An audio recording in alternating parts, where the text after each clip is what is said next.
travailler, c'est pas du tout de réfléchir à savoir si je vais mettre de la nouvelle technologie, de la vidéo, ou du son, traiter le son au tout début. C'est avant tout de démarrer sur un texte et de traiter le texte avec les acteurs, et ensuite on se pose la question de comment créer des images qui vont correspondre à ce qu'on a dans notre imaginaire.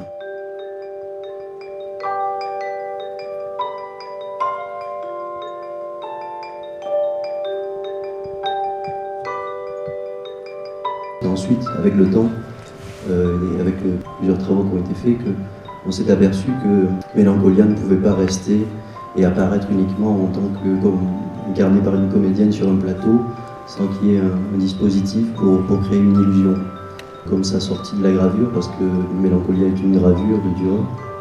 Et donc il a fallu réfléchir à comment on pouvait garder cette illusion de la gravure, mais en intégrant une comédienne pour pouvoir raconter un bout de la mémoire du temps qui se passe pendant 50 minutes là.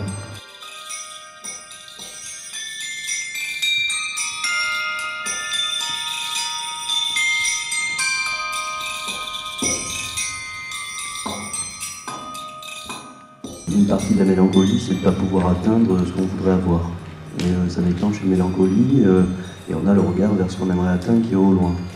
Et donc ce personnage est régulièrement confronté au fait qu'il ne peut pas atteindre ce qu'il voudrait. Donc ça, c'est lié à l'enfermement dans ce cube. Il y a aussi le travail qui est fait par rapport à une des travaux de Dürer sur le carré magique, et sur le travail qu'il fait sur sa géométrie, qui est autant au sol dans les lumières, puisqu'on a travaillé sur les lumières, avec Franck Michalet, et on a travaillé énormément sur la géométrie et dans le travail des acteurs dans cet espace aussi, pour rester dans une géométrie que Dürer a abordée dans l'espace.